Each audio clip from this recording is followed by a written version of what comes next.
Really silly, man. AKA Mr. Take It Easy.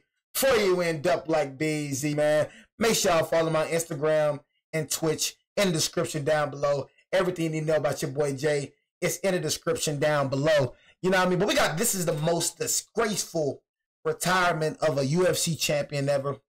You know what I'm saying?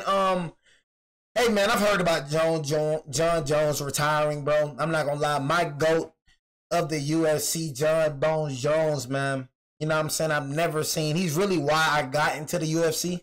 You know what I'm saying? I've been into the UFC for a long time. I can't react to the UFC because Dana White don't play that. You know what I'm saying? So, you know, it gets blocked. You know, I just can't react to the UFC. I wish I could.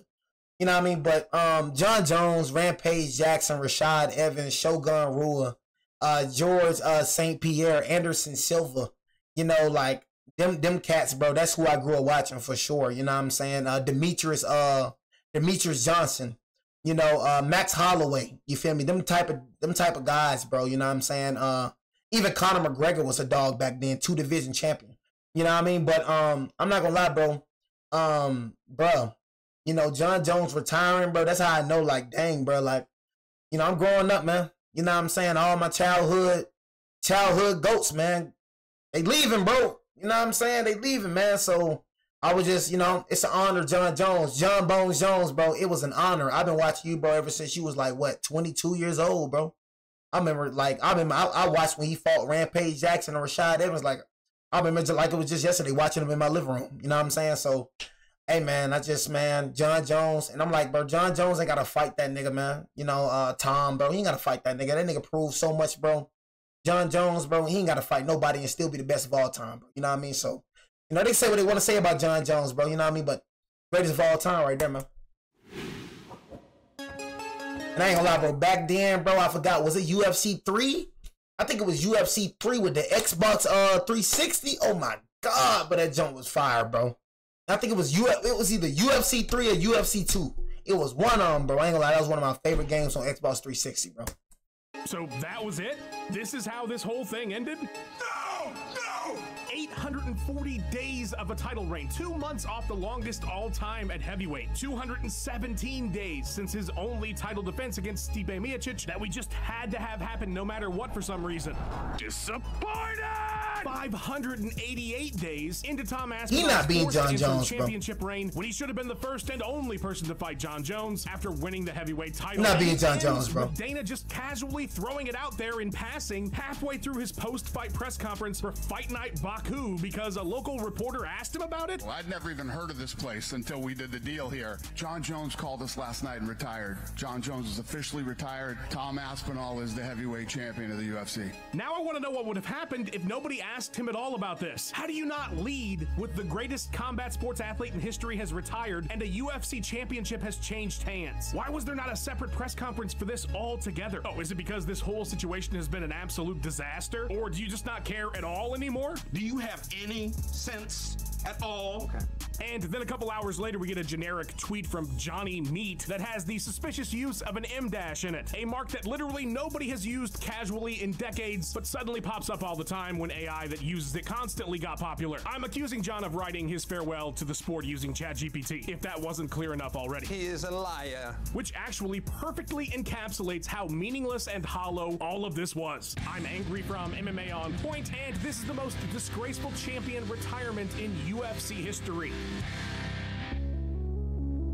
Jon Jones could not have gone out in any worse a way than he did. Losing the title would have been infinitely more impactful and meaningful to the sport if— I mean, bro, like, for us that know Jon Jones, bro, I mean, why? Because he ain't fight Tom Aspinall, like, you know what I'm saying? So it's like, at the end of the day, bro, he just retired. Like, he just retired.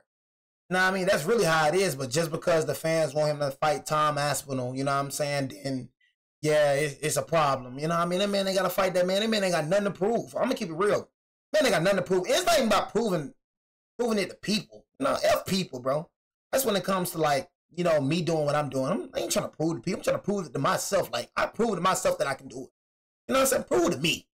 You know what I mean? But, bro ain't got nothing else to do, bro. Like, beating the greatest of the greatest. You know who he's fought, bro? This man has fought legends, bro. This man was a young nigga beating up legends, bro. We can go from Shogun Rules. We can go from Rampage Jackson, Rashad Evans. Boy has been in there with the dogs of the dogs. You think he's scared of fighting Tom Aspinall, bro?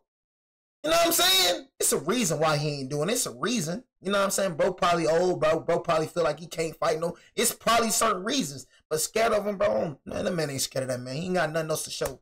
Were the final outcome. He didn't even have a final fight. I mean, obviously everybody has a final fight, whatever their last fight is. It was his final fight. And it was against Stipe Miocic. But the 200+ days that happened after that, where Jon was still considered an active fighter, with everybody begging the UFC to either make him fight the interim champion or be stripped as he rode around on the back of scooters in Thailand, takes away from the meaning of that fight as his final bout. Even though it still would have been massively disappointing if he'd showed up that week and said, yep, this is it, so soak it all in. Because by that point, it was already apparent that this Miocic fight was a meaningless vanity bout. But even that would have been a hell of a lot better of an ending than this. Pulling a GSP and retiring after he beat Gon would have probably been his best option, since he clearly never had any intention of actually engaging with the heavyweight division in any meaningful way. It still would have kind of sucked, but the backlash against GSP wasn't too steep, mainly because he paired it with chronic illness. What did you have? You had colitis? Yeah, colitis. Yeah. What is that? You know, I couldn't sleep. I had crazy cramps. You know, sometimes I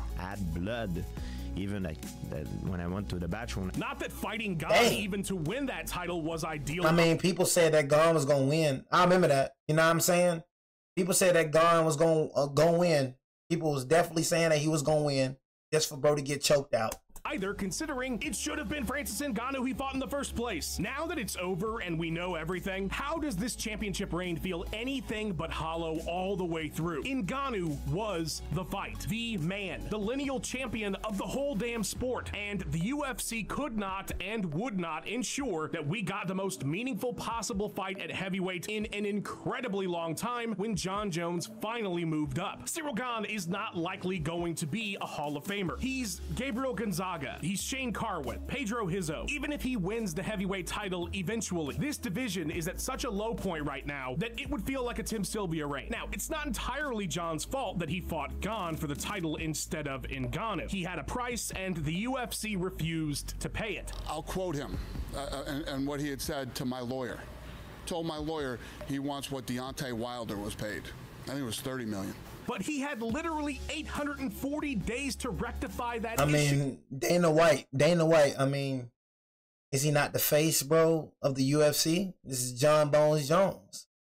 So it's like, okay, that right there, you pay him that, you gonna make more of that. We all know you make more than your fighters. We already know that for sure.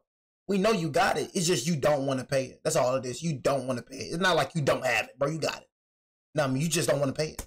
To lay a rightful claim to that title by beating the next best guy, and he did literally anything he could do but that. And that is another massive issue with this reign, because without Ngannou, it is not entirely clear who is the best heavyweight in this division. That was entirely up for grabs and needed to be more established than simply winning the vacant title against Contender of the Week. I mean, lest we not forget, Gane got his second chance at heavyweight gold after beating Tai Tuivasa. Francis didn't lose the title. He left in his prime. The number 2 was not even clear at that point, but because Jon is who he is, of course, he would be given an immediate chance at the vacant title, and that's entirely justifiable. Nothing wrong with that. But it didn't change the fact that the best heavyweight wasn't competing in the UFC. Jones beat Gane, so had Ngannou. If Jon was to better establish himself in that division, he needed someone to step up and look like the next real threat, the next Ngannou. It looked like Sergey Pavlovich might be that next guy for a moment, but Tom Aspinall beat him and took that spot, became that clear contender, and then we just never got a resolution. The story of Jon's title reign actually ends right there. We just didn't know it yet. Everything after Aspinall becomes interim champion was ultimately pointless. Stipe Miocic wasn't even actively in the division. He was nearly 4 years removed. That Jones wanted to fight him and nobody else says everything about what he was really doing at heavyweight, which was nothing but creating an arbitrary legacy booster that ultimately had the opposite opposite effect because of how much of an absolute disaster this has all been since then. Take the undisputed title out of the picture. Look at John's heavyweight reign and Aspinall's interim heavyweight reign side by side. Both have 2 fights, Gane and 42-year-old Stipe, Pavlovich, and Blades. There's an incredibly strong argument that Tom Aspinall's interim reign was stronger than John's actual reign, and yet despite this, there was never any serious effort on John's part, or the UFC's for that matter, to resolve this issue, and they did it to themselves. I mean, you acting like he faced like some all-time greats as well. You know what I'm saying? I mean, you know, Stipe, you know what I'm saying, even though he was 42 years old, bro, you know what I'm saying, still was a threat. I feel like Stipe probably could have beaten the 2 guys that, you know, Tom Aspinall beat, you know what I'm saying? So it's like, you know, at the end of the day, you know what I'm saying, I ain't gonna lie, if I was Jon Jones, you know, I wouldn't have retired, you know what I'm saying, honestly, you know, especially if I feel like I'm the best, you know what I'm saying, like, that's just me, honestly, but like I said, it's probably was something else going on, but I would have fought the nigga. I would have fought the nigga Tom Aspinall, and I would have beat that nigga, and then I would have went to Francis, and then I ain't gonna lie, I would have retired after that for sure. You know what I mean? But just would have whooped the nigga just because I know I can. You know what I'm saying? Like, not proving it to him, but proving it to not proving it to people, but proving it to myself, bro, knowing I can whoop this nigga. So I thought, you know, whoop this nigga, you know what I'm saying? The best, the so-called best in the division. Then that's when I'll retire, you know what I'm saying? Make Aspinall the interim champion. Whoop this nigga. Just whoop this nigga. For 600 days asking I would have whooped him. I would have took the fight. Heavyweight champion is not fighting the interim champion. It's your own system that you created. And the only reason you made that belt is because you needed a main event for that New York card. And that short-sightedness is something that constantly makes this promotion look ridiculous. According to Ariel Helwani, Jon Jones asked for a really big number to fight Aspinall at some point in this process, much like he did when he was negotiating for that fight with Francis Ngannou before he entered the heavyweight division. If I give him the opportunity to fight me, I want to be so compensated. I want to say it, I want that fuck you money, honestly. The UFC came correct with the money. Jon asked for top dollar, they offered him top dollar. Jon Jones was offered the deal, I said it, he finally accepted. The problem is he went back on his word. Dana has since also confirmed a version of this story. Jon Jones agreed to do the fight, so Jon Jones was offered the deal and accepted the deal.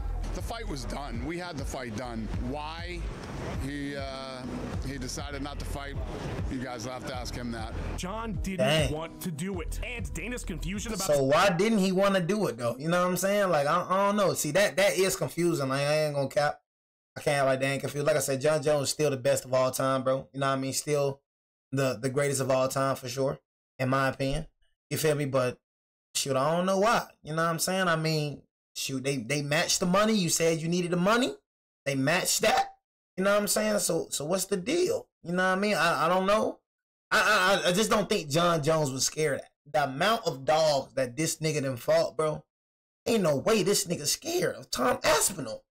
This nigga Tom Aspinall has nothing on the niggas that he faced in their prime. Situation after UFC 316 now. Like, this nigga faced some dogs. He thought that was all good to go. It just hadn't been figured into the schedule yet. Nigga faced some dogs. Hey, D Miller, shut up, bro. Still decided on told you don't say nothing else. Fight is a devastating admission because many of us were under the impression that Jones saw the Aspinall fight. Like this nigga fought niggas way better than him. You feel me? So why wouldn't he want to fight niggas when he fought niggas way better than him, bro? Way more deadlier than him. High risk if the money were right. But since the UFC is notoriously stingy with their cash, that would be the ultimate roadblock for this fight happening. I know that was the reason I had always assumed the fight wouldn't go down. So to hear that from a reliable source like Ariel, and to have Dana now kind of confirming that is pretty shocking and damning for Jon Jones, especially in the context of his negotiations with the Francis Ngannou fight. Was he avoiding that bout in the same way he avoided Aspinall? By asking for money he didn't think the UFC would ever give him. He wants what Deontay Wilder was paid. I think it was $30 million.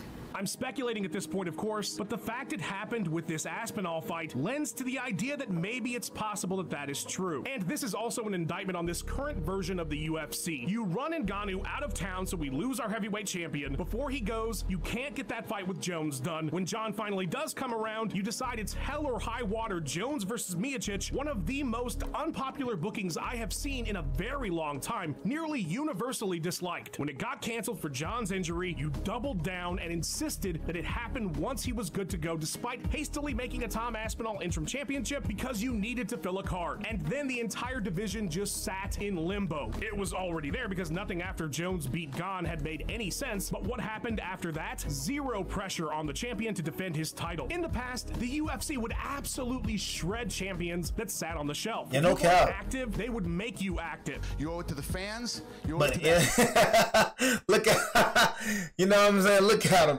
It's just Jon Jones, bro. That's just how it is, bro. You know what I'm saying? Jon Jones being Jon Jones. You feel me? He on a different type of level.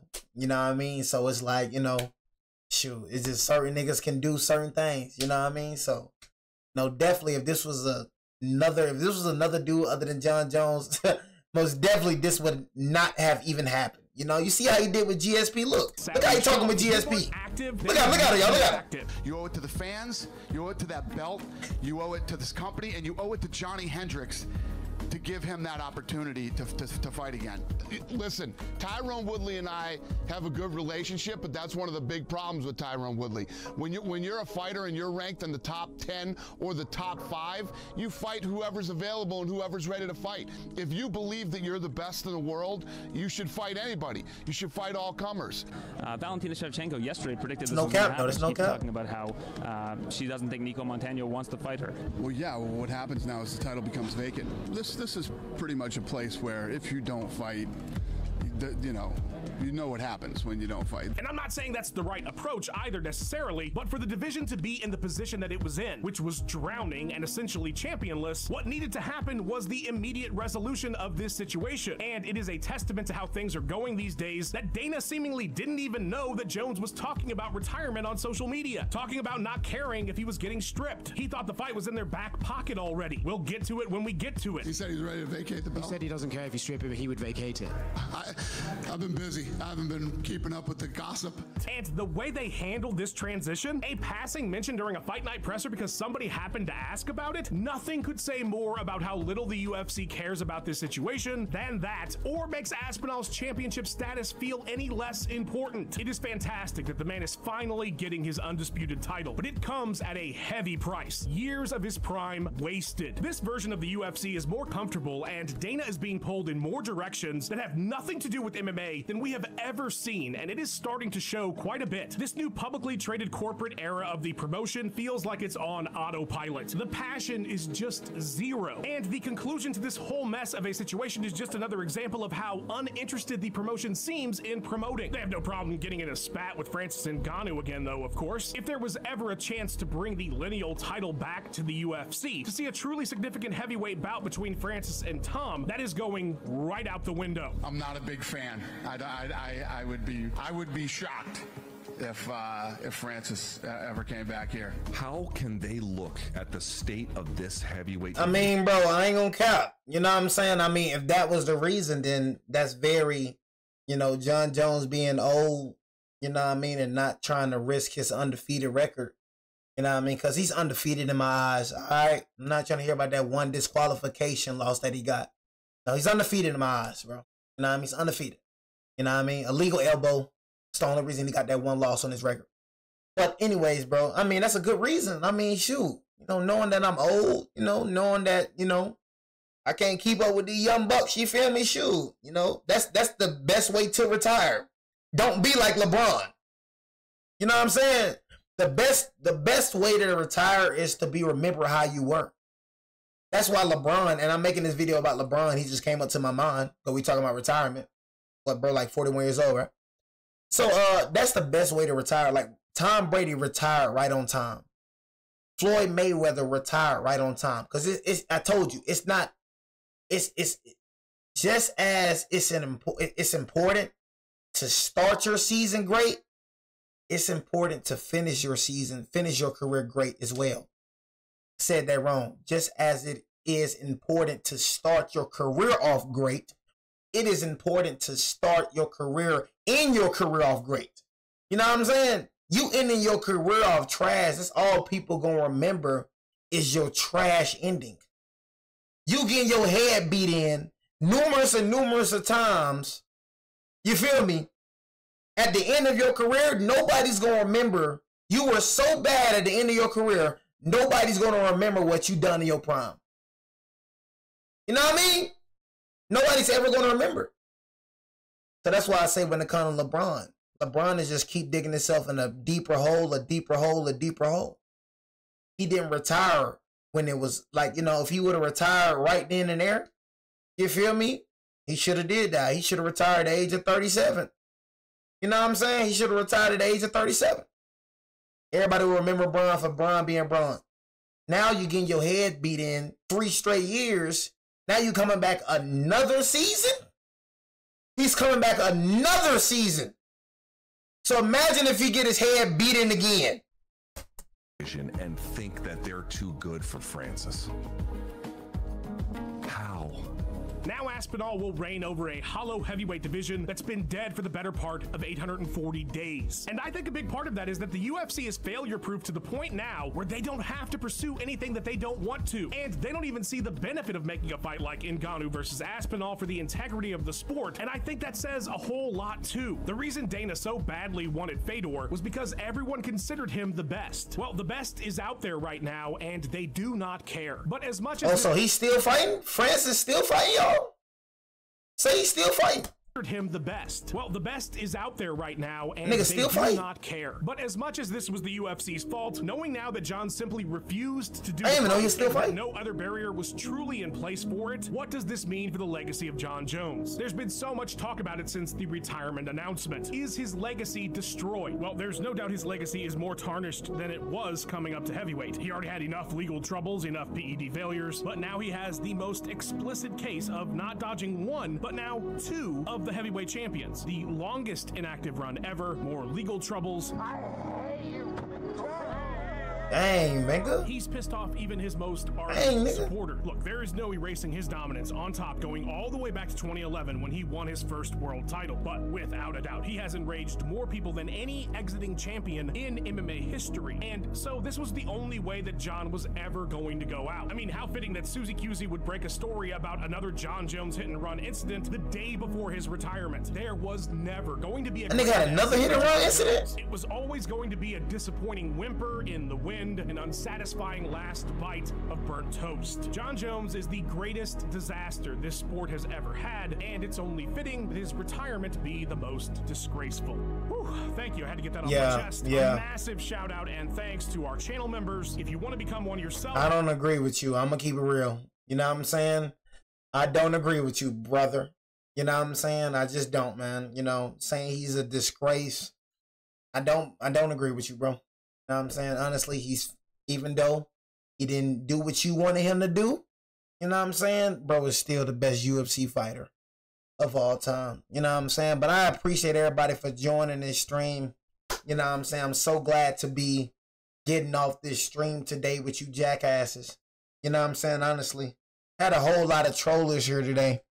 I ain't gonna lie, I kind of feel like, you know what I'm saying? I lost my power in a sort, you know what I'm saying? Honestly, I kind of feel like I lost my power. Happy birthday, man. But I feel like I lost my power, man. You know what I mean? I constantly see niggas trolling me over and over again. You know what I'm saying? He said, say happy birthday, F your birthday, Nick. You know what I'm saying? But like I said, though, man, you know, I constantly see my power getting lesser and lesser. You know what I'm saying? Just keeping it real with you, bro. Getting lesser and lesser. So when it comes to, and I want you to look at me in my eyes when I say this. When it comes to next stream, we will not tolerate no trolling. You will be banned immediately. You know what I'm saying? You will be banned immediately. You know what I'm saying? Straight up, man. Yeah, I ain't gonna lie. I know that hurts. Your mod is probably going after saying that. You know what I mean? You just said say happy birthday. I'm gonna end the stream off that. Your mod is going.